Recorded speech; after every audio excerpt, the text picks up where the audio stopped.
I want the money, power, and respect. Bitches get wet when they see a check. Drop like 5 nigga on my neck. Splashy nigga see the drip. Cause this is the BTB Gorilla Zone. You are tuned back in. So go ahead and tell a friend to tell a friend that gorillas are checking in. And I am BTB Grilla alongside my homeboy, y'all host. BTBSwaggy, what's going on, man? Hey, y'all know the motto by this point. Hey. It's all love. Hope everybody having a great week, great day, great year. You know, we just all going up this year, man. Just prayers to everybody. I hope at this point y'all know that I am no longer the host of the BTB Gorilla Zone. I'm more like the filler. I'm like, like that hype man, like, the hype, your best friend, that's the hype man that's always going, that's pretty much, how the role I play. I accentuate the program. That's how that goes. You know what I mean? That's how that goes. Also, before we dive into it, we just want to start this off now because I know I'm gonna probably forget later. We have some new merch available. Please go check it out. I know it took a little minute because if you've seen from the previous YouTube videos, which you can also check out at the BTBRevolution.com. But yeah, long story short, we got new merch available, man. Make sure you go check that out along with some other things. Did you have anything to add? Most definitely. Make sure you guys check out the previous interview we did with Robert Kiesling. Yes. BTB's got a lot of things going on, and you got to stay tuned and be a part of the BTB Revolution Troop Squad. We appreciate y'all. We have another interview coming up that's going to be with Miss Naomi Keys, and then we have Splashy coming in from the 410.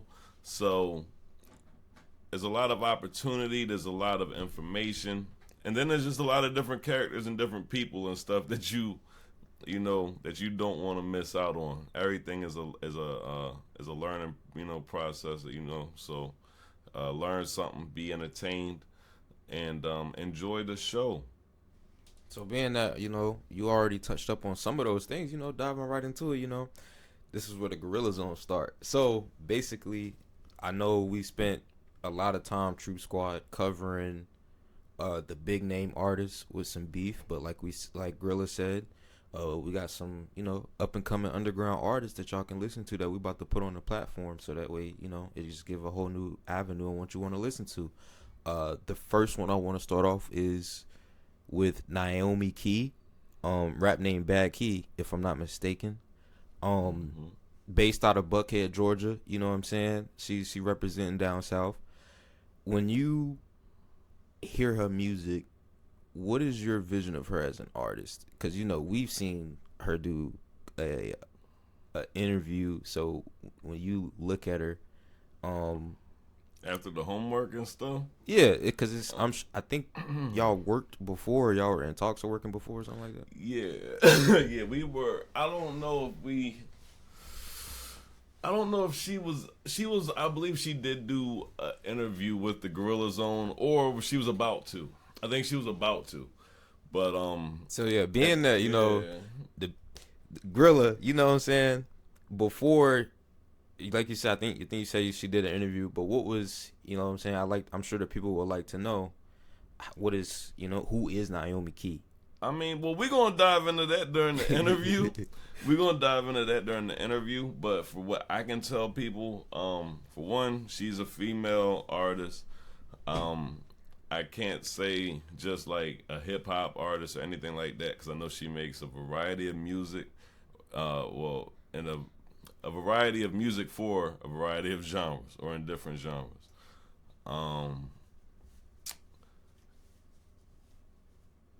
I feel like she is, as an artist, I feel like she's a woman that wants recognition for being original. That's the vibe I get from her. I feel like that's what she wants, is recognition for being original. I feel like from what I heard off the last song that I heard, which was off of a mixtape for BMF and what was it, YMB? Was it, or what was that? It was something in BMF. I have to look at it. You said it was YBM. YBM BMF. That joint was hard. I like that. I like the flow of it and different things like that.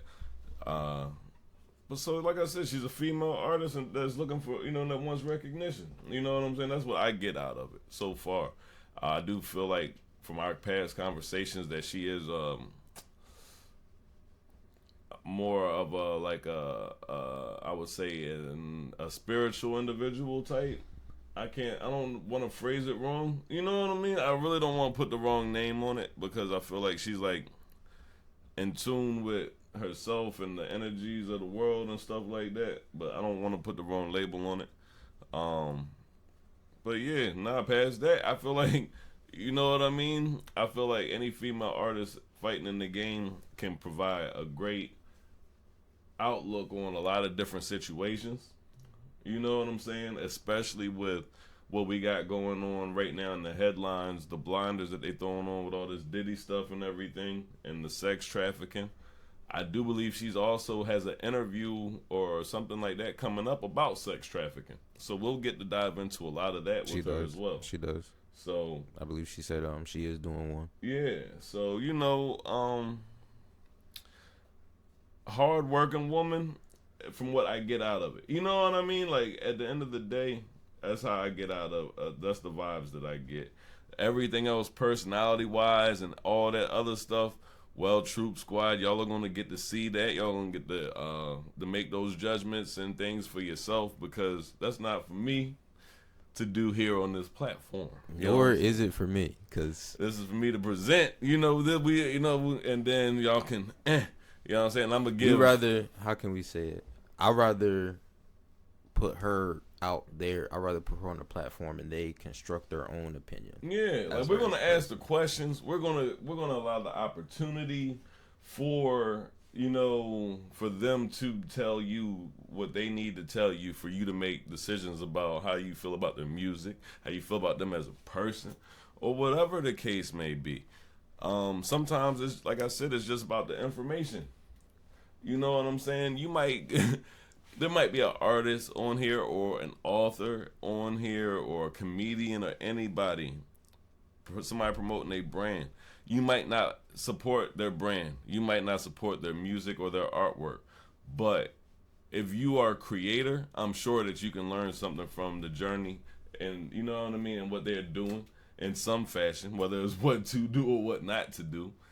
And if you are a person that enjoys, the artwork or the craft or wants to buy somebody's merchandise or whatever they're doing or show support, then like I said, then this is a place where you can find and listen to what they got to say. You know what I'm saying? So, but I'm interested. I can't wait. Let me see. Matter of fact, I'm gonna check right now while we up. I'm gonna check right now and see if we got a time. Shit, I can't even play this joint out loud because that'd be disrespectful. So let me. But yeah, I'm gonna take over while he listening to that. But like I said, it's pretty much an underground artist. We want to bring a different light to it. You know what I'm saying, Troop Squad. We always looking to give out opportunities and for sure. And we for sure want people to branch themselves and put themselves out there for multiple opportunities. You know what I'm saying? Just to come. So we always gonna be on that side to help the cause. If you got a purpose, we always down to help it. She said 6 or 7 or 8. So we're gonna go for. Let's go for the 8. Yeah, I'll go for 8. Let's go for the 8. So, Troop Squad, we are going to have Miss Naomi Key in here at 8 o'clock. Excuse me. Well, it's going to be around there. You know what I mean? You guys, you look for it around 8 o'clock. And, because, there was a range. So, I can't, I might say this time. She might say, well, so around 8 o'clock. So, right? 8 o'clock. Yeah. So, if we're doing it at 8 o'clock, y'all can expect it around 10, 11, because it's gonna have to go through the process and whatever or not. Yeah, so look for that. That's gonna be out here for y'all. And then See it. Yeah. yeah. Naomi Key. She Yeah. will be on here later, as you see. Yeah. Later on today, she Go will be check on out here. her Instagram joint. Her Instagram is the official Naomi _Key. And yeah, And don't worry, I'll put a blimp on there, for if you have trouble spelling it. That I believe that is her name also for TikTok. I believe it's probably for all her socials, ain't it? She got TikTok. It's the same name for TikTok. I believe it is. You type in Naomi Key on YouTube, you can literally just do that, and her channel will pop up on there. You can do the same for her Facebook. I believe TikTok and Instagram, it is the official Naomi _Key. And you can also find her on SoundCloud as well and check out some of her music on there. And I also wanted to ask you, bro, you know what I'm saying? Being that she's an underground artist, do you feel like she's going to have to work a little harder now? Because I did a little research and, you know, she is signed to, I believe, Warner Music Group Philippines. But she even said in an interview that they back shelved her. So as an artist, as an artist, I'm pretty sure you understand how it feels you have an understanding how it feels to get back shelved from the stuff that you've seen, not necessarily. I was about to say. That's why I had to word it differently. Not no disrespect or nothing like that, but every label situation that I've had outside of BTB, from what you've seen, I got my bread. Yeah. And we was out there, you know what I'm saying? From what you've seen. But no, for sure. So for her, she's going to have to work 10 times harder? I mean, I feel like, no, I don't think she has to work 10 times harder than anybody else. I feel like as an independent artist in general, you have to work 10 times, 20 times, sometimes like an infinite amount of times harder than everybody else. That is what makes the artist. That is what makes the value in the art now, because there are so many artists. There are so many fucking artists. And I'm not going to take away from no artist. You know what I mean? But what makes me better than the next artist is that I'm not going to stop. And I'm going to keep on compounding and working and making it and giving everything that I got and everything that I don't got and this, that, and the other, because I know that there's other people that are trying to get their work out there. You know what I'm saying? Right. And that's just what it is. Even if you with a label, let your ass not fucking, you gotta fucking, that them label deals come with a amount of albums. You know what I mean? Like they're saying, yeah, no, you're gonna put in this work. You know what I'm saying? You can't leave this deal until we get these 8 albums, these 6 albums. You know what I'm saying? So it's like no, you gotta put in the work no matter what. I don't feel like she facing, as far as in a underground or independent artist. Yeah, no, I feel like that's a myth. I feel like people create that situation because of the belief of it, but it's not. I don't think it's real like that.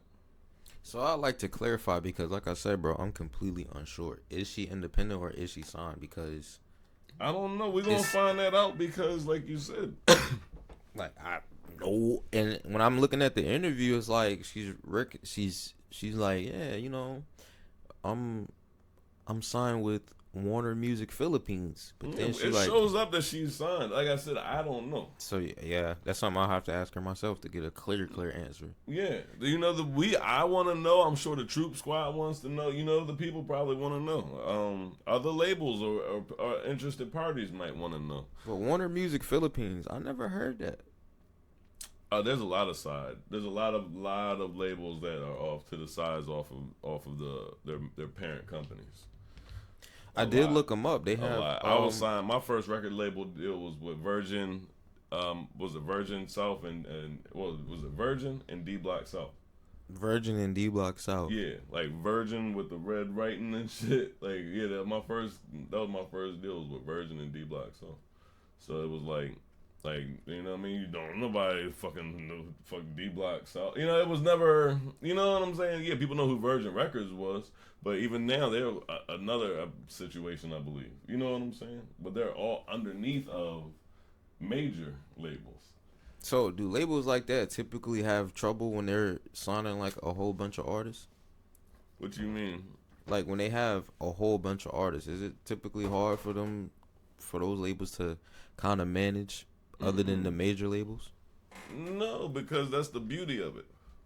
Think of it like this, right? So your minor labels underneath of your majors, they're like a minor league baseball team. So once you start like if you are a fucking superstar and a hitter, the parent company is coming down to come get you. The major league team is coming down to come get you. You know what I'm saying? And that's just straight up. They're not gonna let fucking the minor company keep you. It's not even gonna work like that. You feel what I'm saying? So yeah, that is how that's gonna work. Nope. So if the top major label wanted her, they could snatch her from Warner Music Philippines. So like, even if she had a contract with them. Yeah, because they're part of it. Oh.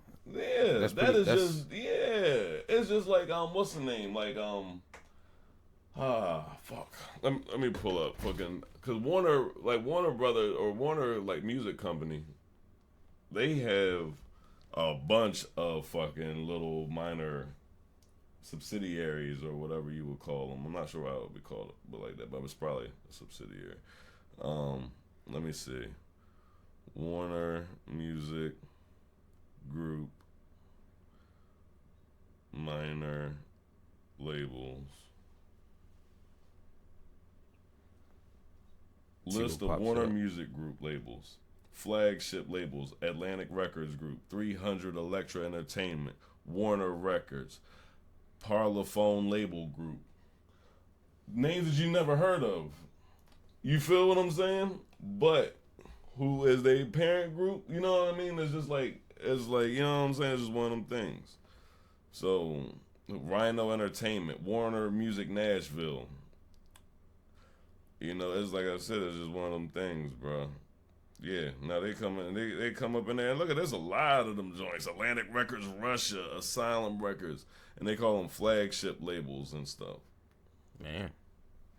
Yeah, that's crazy. So, but yeah, Troop Squad, there'll be Naomi Key. You'll be able to get a further, really a deep dive into it when we bring her onto the show later, of course. So, you know, all the questions that I have, I'm pretty sure will be answered.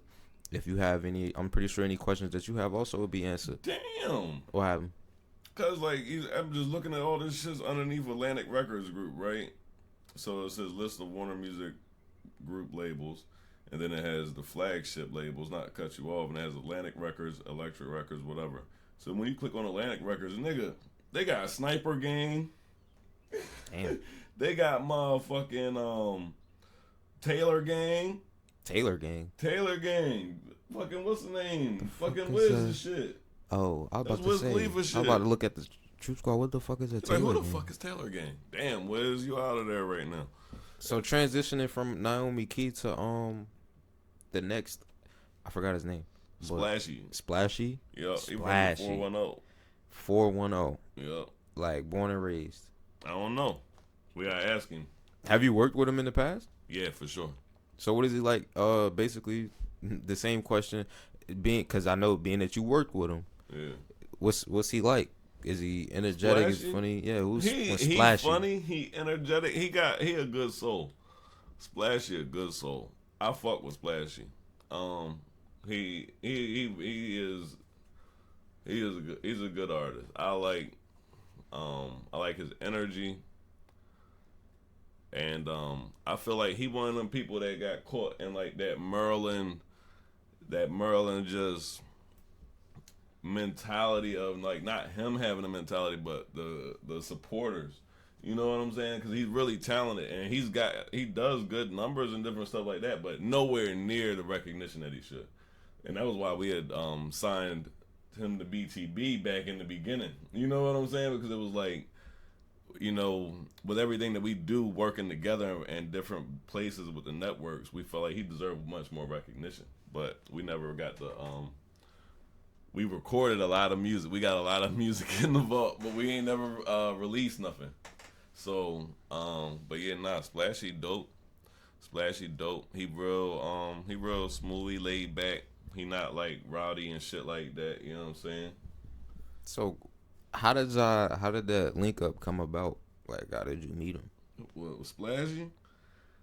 Man. And look. was he Splashy before you met him, or was that a Yeah. name that? Okay. Yeah. Did you Splashy ask him before. why did they call him Splashy? That's 2 questions, but I mean, at first I wondered, but it was like he had said it in the song. It was like, shit. It was like Splashy nigga got that drip on my neck or something like that. Like, you know what I'm saying? It was like, oh, okay, I get it now. You know what I'm saying? Like, this nigga dripping so much, he's splashy. You know what I'm saying? Like, all right, I got you. Like, and he is one of them where he a fly nigga. Like, he wear fly shit. Nigga dressed, you know what I mean? And nigga, the way he talk, you know what I'm saying? Like, so I'm like, okay, I got you. You know what I'm saying? Like, he's a attention grabber, like, with the way that he does things. You know what I'm saying? Like, so I got that type. But, nah, I don't, you know what I mean? so how'd you meet him? How'd that link up come about? The meeting. I met Splashy through Billy Boy Crank. Yeah, he was another artist and stuff. And his, you got people when you make music, you know other people that make music and stuff like that. You know what I'm saying? So it was just on some business shit, some artists introducing artists and business people and stuff, and that was all it really was. It was really something simple. Met him in the Grilla zone one day. You know what I mean? He came through down to the Grilla zone. Actually, or did I meet him in the hood first? I think I might have met him up like, you know what I mean, up in the hood, up, you know what I mean, at the spot first. I think I did. And then, you know what I'm saying, he had came down and shit, but you know what I mean? Either way, it wasn't a whole lot of shit to it. It wasn't like no crazy story or nothing like that. You feel me? It was simple. He said that, you know what I mean, he made music. He told me what type of numbers that he wanted to get down with the camp. And we came to an agreement, and that was, you know what I'm saying? So, like, being that you've dealt with multiple labels, as an artist, what are some of the things that you can talk about that happens behind the scenes that a regular person don't see when dealing with record labels? And that's, you know what I'm saying, that's why I say if you can speak on it, or something that you can speak on. Oh man, shit. Look, this is the Gorilla Zone, and this BTB, and our record label underneath of our production company allows me to say whatever the fuck I want. So, I will say, dealing with record labels as an artist, like if you're first meeting them and you're not the big fish, which most people are not going to be, it's weird. They first show you all the different studio rooms, and they show you the facility and the buildings and the sound stages, and introduce you to some of their writers and different things like that. They talk about your image and make you feel comfortable as possible at first and shit. And then it'd be like they be trying to fucking make you feel like you should be younger and stuff. They talk to you about like how to your industry age and stuff, and how to portray yourself in the light, like for a consumer. You know what I mean? They basically start grooming you right off the bat to treat yourself like a product. You know what I'm saying? As far as like when you say industry age, could you like possibly like elaborate on that more? Like what is Yeah. So like at the time that I learned about the shit, I think I was like 23, 24, something like that. You know what I'm saying? And motherfucker was like, they already had all my paperwork and everything, but he was like, the dude asked me, he was like, so how old is you or whatever? I'm like, You know what I mean? I tell him, you know what I'm saying? And he like, see, that's where you messed up already. He was like, you should, he's like, your industry age is 21 or whatever, 18, something like that, 19. He's like, because that's what you look. And that's going to be, you're going to appeal to a younger crowd that consumes more of this, that. You know what I'm saying? And it's like, that's what the industry age is. Your industry age is the age that you can maintain your whole industry persona. Even if you got a girlfriend and all that shit, you ain't got a girlfriend now. You know what I'm saying? Like, you really got a girl, but you ain't got a girl now. Not in the industry. You know what I'm saying? Like, yeah, she my girl. I go see Shorty. I'm going to go see Shorty right after I leave out the studio or whatever. No, bro. Yeah, that's cool, but on paper, on camera, she ain't nowhere allowed around this shit. You feel me? Like, on paper, she not allowed around this shit. On paper, industry shit, they make you sign a contract where you can't smoke cigarettes. You know what I'm saying? I couldn't smoke cigarettes. You know what I mean? So, and So, I'm not they, you know what I mean? so do they like? Was it almost like they was trying to like take control or some shit? I feel like it's definitely about control and preservation of the product for them, because like I said, like, once you're outside the situation, you realize, because you know, you go shopping all the fucking time, you know what the fuck a product is, you know what ad placement is and product placement and shit like that. Like, you know how, you know, products are treated, and then you looking back and like, okay, that's exactly, like, you know what I mean, that's all they trying to do. That's it. Yeah. So the whole thing is all about control and keeping you so as though consumers want to consume whatever they're producing of your image and shit. You know what I'm saying? Because that's the thing about it. That is what it is. Once, like I said, they introduced me to writers and shit. They told me straight off the rip, like, yeah, we love your image, we love your voice, this, that, and the other. You know what I'm saying? But what ain't nobody said was that we love your writing and this, that, and the other. So right off the rip, they already introducing me to people that they telling me, well, yeah, this guy here, he's gonna be writing this, and this guy writes too, and you'll get to work with both of them, and that, and it's like, you know what I'm saying, like right off the rip. You know?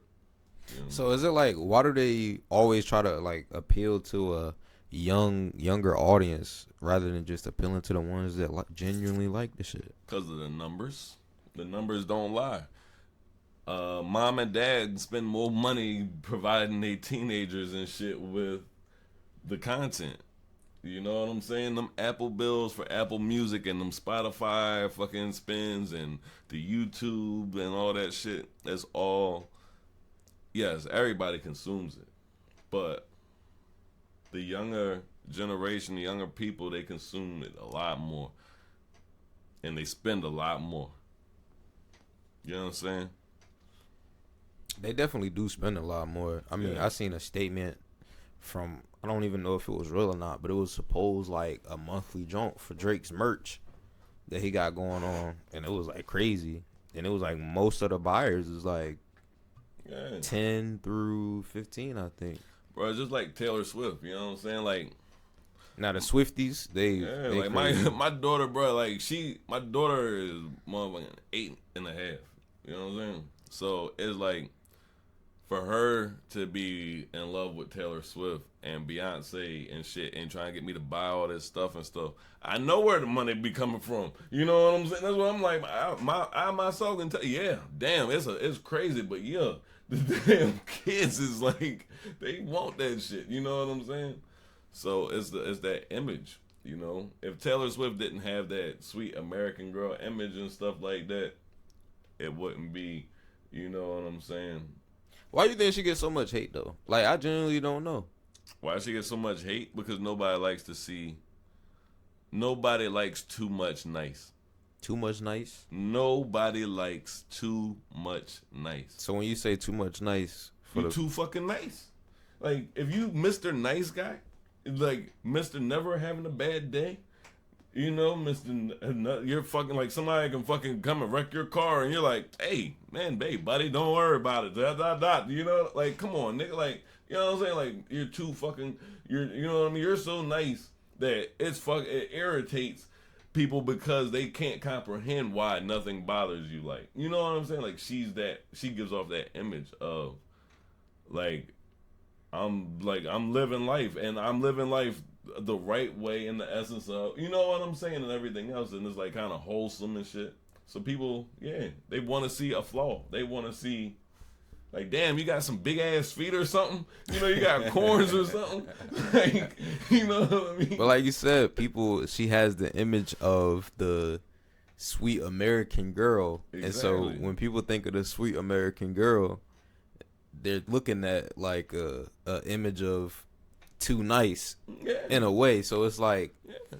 And she appeals to other countries too that have, you gotta like figure like Germany and Russia and places that only like that blonde hair, because they play her music like crazy too. Right, that's what I'm saying. Yeah. Like, so it's like she really it's a hell of an image. You know what I'm saying? Hell of an image to have. And You boy, know? I know. Look, Troop Squad, I know Taylor Swift got some demons behind them doors, boy. And it's not even me trying to judge somebody before anybody even say that. No. It's just, bro, we all got demons that we fight. And the fact that I haven't seen a flaw. I haven't seen nobody come out, and I haven't seen her get exposed to nothing for no flaw, nothing that she had. Every time I see it, everybody loves her for how nice she is in public, which I'm not against that. But, yo, bro, I know behind closed doors, there's some demons going on. It's some shit going on. But that's just because we all human. We all got emotions. We all got stuff we got to deal with. And that's just real shit. The most people that walk every day with a smile on their face, they fighting the most heaviest shit. You just won't never know. For sure. I mean, and like I said, but that's what I mean by you have to work 10 times, 100 times harder sometimes.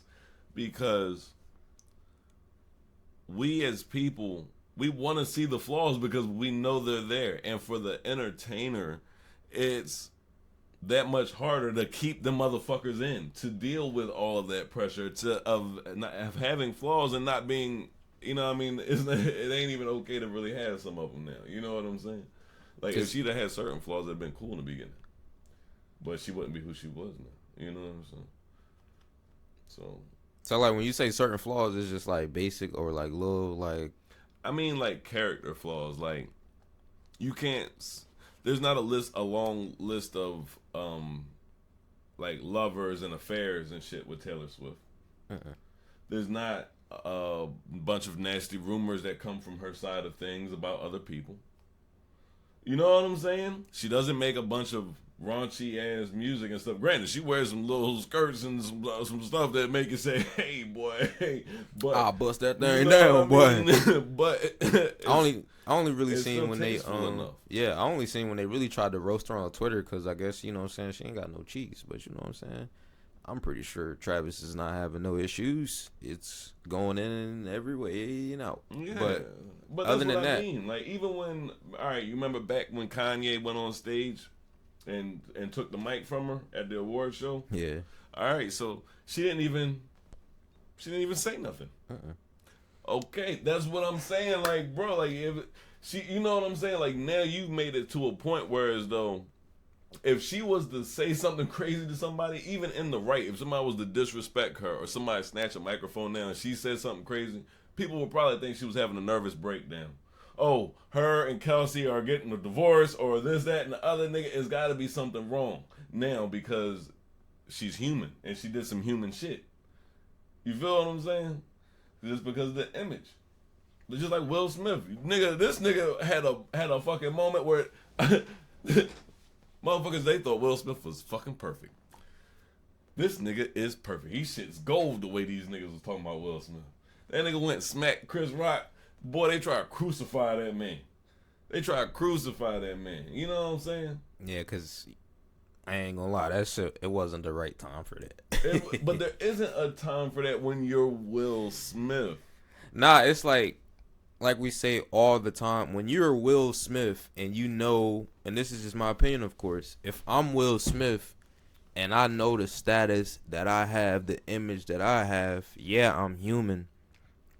And we all know in the reality of the situation, for the moment, he probably felt like he won because he smacked him. But look at how much that lost him as far as character wise. Felt like that, bro.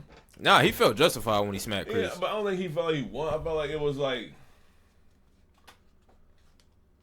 I feel like with his delayed reaction, I feel like it was one of those things that he just felt like he had to do. I don't feel like it was anything else other than that. Because the nigga laughed at first. If you watch the clip, he definitely laughed at first. He looks at Shorty. Shorty not looking. She ain't rocking with it. He like, all right, now I gotta whoop your ass. He looked over and was like, you know so what I mean? now like, it's oh like, shit, like you done really hurt my, and I say feelings. And I say one because when he smacked the nigga, look at how he walking back. Nigga, he walking back all cool player. He sit down. He like, keep my wife's name out your fucking mouth. And he flicking his jacket and shit.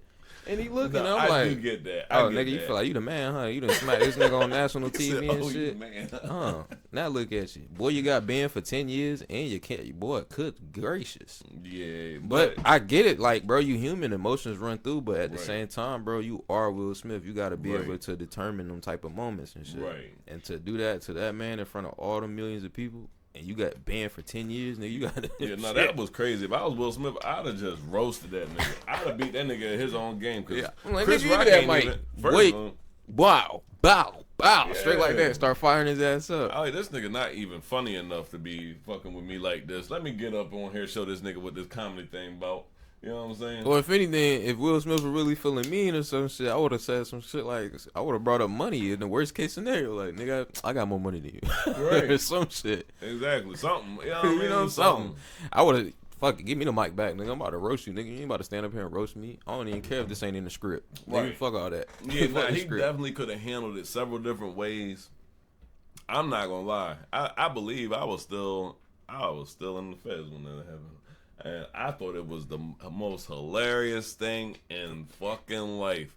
I'm telling my man, this is because we were watching the joint. I'm telling my man, nigga, they gonna have to replay this, but I don't think they replayed it during the show for the show. But nigga, that shit was all on the news and everything else, bro. Like shit, niggas was dying over that shit. Cause it was unexpected. It was like, damn, you really just Will Smith? He did what? Right, but that shows how much that image means because just because he had that one moment, you can't name another time in fucking ever Will Smith done jumped out of pocket.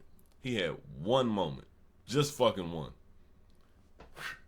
I think, and I'm of course I ain't want bro to get smacked, but I'm glad it kind of happened in a way because now it gets to kind of show people like, look, these people that you put up in this light, these American dream characters that you got, that you've been seeing on TV, nah, they just like you, bro. They human. They got emotions going through. And look what that happens, bro. Will Smith still human, nigga.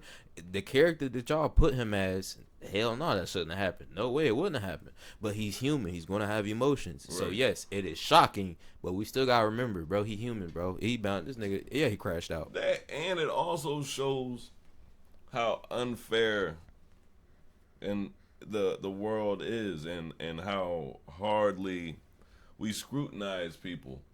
The prison system and our law system is fucked and way too harsh and shit in certain areas. It's not harsh enough in others. Whatever. But anyway, it's like this man, I don't even know how old Will Smith is, but motherfucker not no baby out here. Shit, we about to find out. Right, you know though. So while he pulling that up, it's like, bro, you give your whole entire life to being a philanthropist. 55. Educating. 55. My man is 55. Bro, the Fresh Prince of Bel-Air ain't fucking no fresh no more. You know what I'm saying? So come on, bro. He give all this time, all this life, this, that, and the other, and off of one moment, come on. And it's like, even when you look up his pictures, bro, they are all pictures where you like, yeah, this nigga ain't aged a day over 30.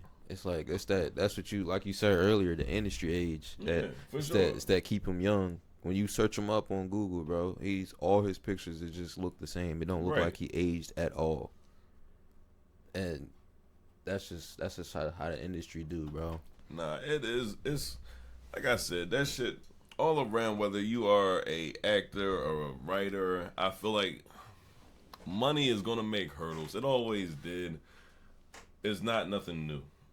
You know what happens is that people create venues outside of or business outside of the markets that we are trapped out of, or that certain people are trapped out of.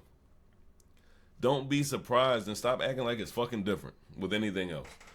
I guess that's like my biggest thing with people in general is that there is a whole lot of woe is me, or like, oh, I have to fight harder than this and I have to do that. No shit. We all do. Unless you are in one of those super elite circles or even a higher up a circle or whatever, but everything runs in fucking circles. You know what I mean? It's just the way it is. Look at every industry and all the companies that own everything. It's all fucking circles of the same damn money and the same people. So it's like, yeah. The last thing I had on my mind was like, Floyd Mayweather, they say he being held hostage in Dubai because he owes some people money. You know what I'm saying? Fuck that. I don't believe it. You don't believe it? Mm-mm. But he has been in Dubai. Like, for some reason, he can't leave. Like, he's not able to leave Dubai right now. But they saying it's because he owes some people money. Fuck that. Nah, look. And like I said, him and Javante is on Twitter saying, Floyd a bitch, I'll knock him out. Woody, woody, woo. I haven't dug deep enough to understand what caused Javante to wake up and start doing that. Some people saying it's for the upcoming fight because they saying, man, they did this last time and then they got in the ring together and squashed it, so they doing this for the fight he got coming up, which makes sense because they did do this last time. But then again, it could be some under the curtain shit. But then now they saying, as of right now, they saying Floyd held hostage. He held hostage in Dubai because he owes some people money, or he fucked some people over. Man, look. I don't know. Him fucking somebody over is more realistic than him owing some money. Allegedly. You know what I'm saying? But you can't believe none of this shit. That nigga got so much money. It don't make no fucking sense. So I don't know. But the Javante Davis thing, I mean, if they fought,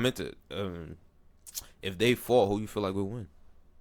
A lot of people saying, everybody's saying Floyd. I'm gonna just go ahead and tell you now. Everybody's saying Floyd. They saying, you know what I'm saying? They saying Javante wouldn't have been able to fuck with everybody that Floyd was fighting at 147. Man, look, would have been able to is a motherfucking hell of a fucking term, because we ain't in the woulda, coulda, beens. We are in the now. You know, we outside. That's what I be saying though. That's why, like, when I see stuff like that, they be like, oh, Javante would have knocked Floyd out. I just don't pay attention to it because, like we always brought back months ago, it's like the nigga that's watching a football game saying what the quarterback should have done. Yeah, like, bro, you wouldn't have done that shit either. You probably would have done the same thing, bro. You not in the game. I think it'd be... You not even out there to see the fucking game. Now, if there was the fight now, I think it was in by decision. And if it went to decision, there is a great chance that Floyd Mayweather would win.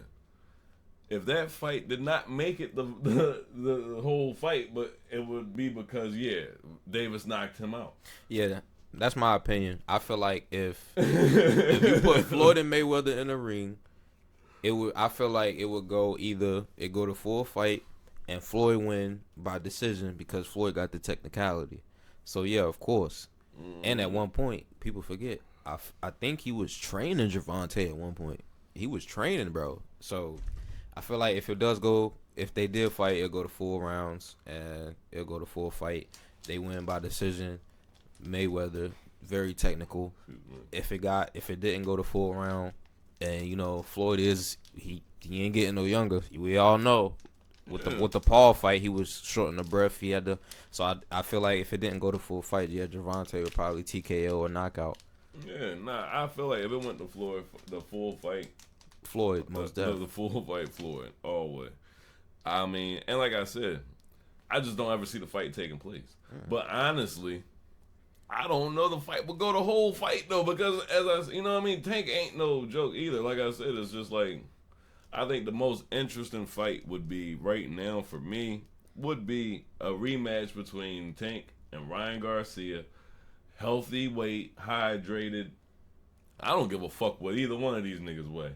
I don't feel like that little couple of pounds, you know what I'm saying, is gonna make or break. You know what I'm saying? And yeah, I feel like that would be the best fight right now. Would be a rematch between them two. What was the reason last time? It was somebody didn't make weight. What you mean? What they fought? They fought before. Yeah. Yeah, they already fought. But was it like somebody ain't make weight? I don't know that it wasn't Tank was nobody. I don't remember why they did the hydration rule or whatever the hell that shit is. I ain't even know that any of that happened until after the fucking fight, to be honest. You know what I'm saying? But like I said, I feel like that shit dumb. I feel like, I don't know. I could be completely wrong, but I read somewhere on a blog, and I say completely wrong because it's a blog. It didn't have no credible source, but he was saying like the hydration rule was really made because niggas wasn't making weight.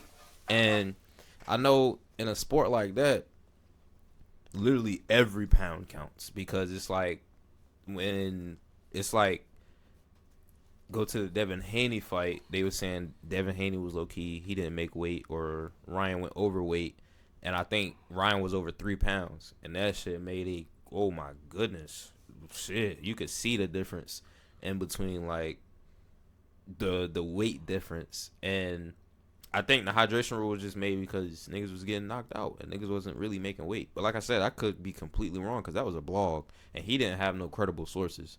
So I really like to know the real reason. All right, but this is what I'm saying, right? This is what I mean by why I say that shit don't make no sense, right? All right, so like heavyweights and shit, right? Like you take Mike Tyson when he fought Lennox Lewis. Lennox Lewis weighed 249.25 pounds. Mike Tyson weighed 234 pounds. It's a big ass difference. You know what I'm saying? The nigga still fought. You know what I mean? Like it'd be like no, I don't give a damn. If the nigga can't put the belt up, that's one thing. But you know what I'm saying? Like that dehydration thing, I feel like it robs the fight. You know what I'm saying? I feel like that shit robs the fight. I mean, I think to a point it does, but I think it only robs the fight when niggas don't make weight.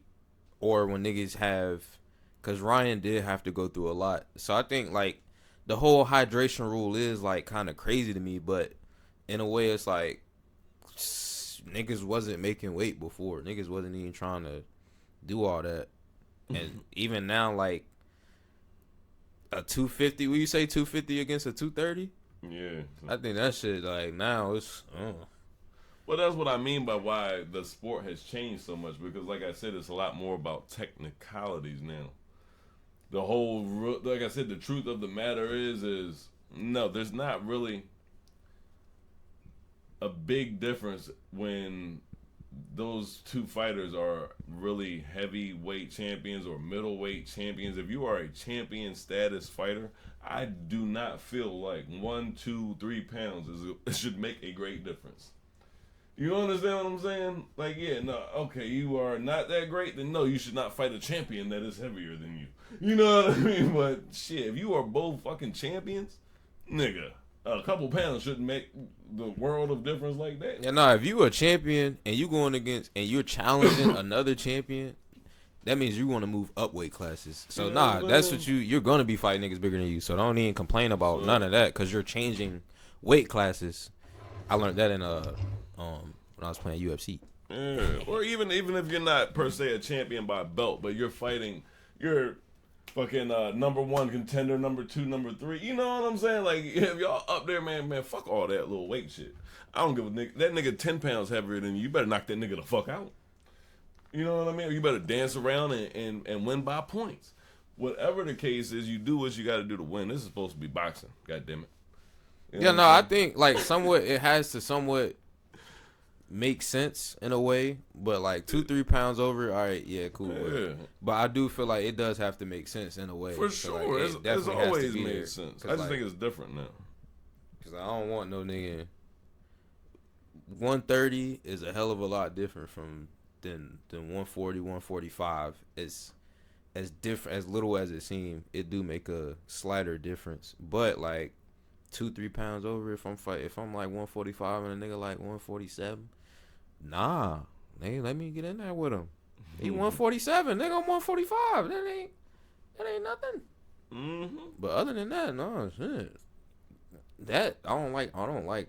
Like I said, I agree with you on that one because I don't like that technicality. Like, bro, it's 2-3 pounds over, bro. Yeah. Come on now. But other than that, nah. So let's see. There were traditionally 8 weight divisions in men's boxing.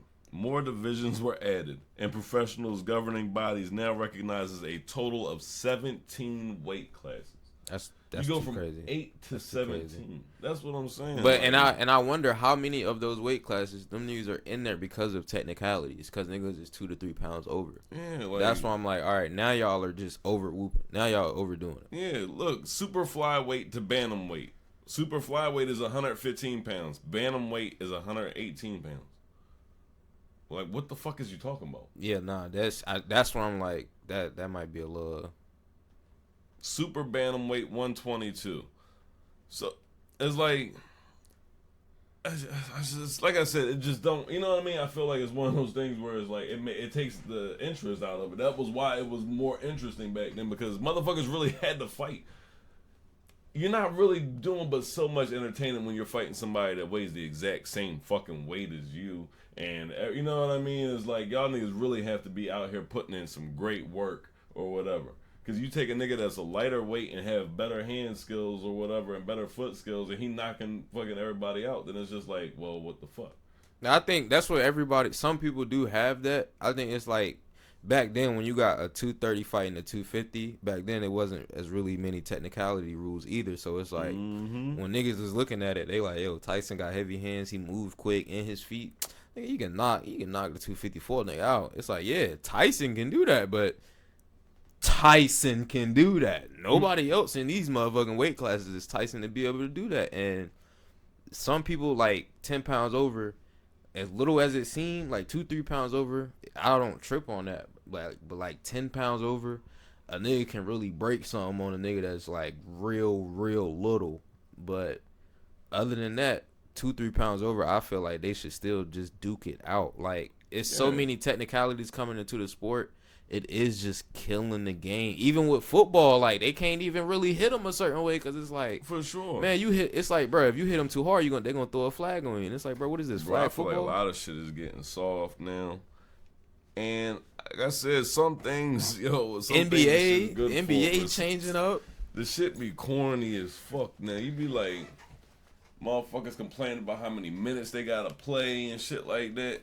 It make me, I swear, boy, I could not be the commissioner because niggas would be without a job. Yeah, nigga, what?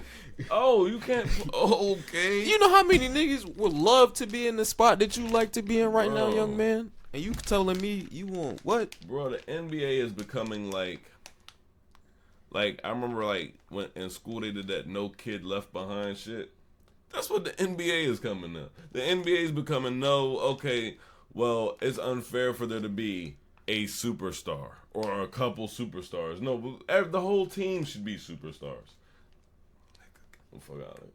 You know what I'm saying? Like, no, that's not finna work. No. And then that's when the league start bitching when they like, well, they all ain't getting along. What you thought was gonna happen, bro? Right. Y'all trying to appease people. No. And put them together. These niggas trying to separate and command their own team. Right. We want the superstars to do what superstars do. And these niggas are supposed to be playing the whole motherfucking game.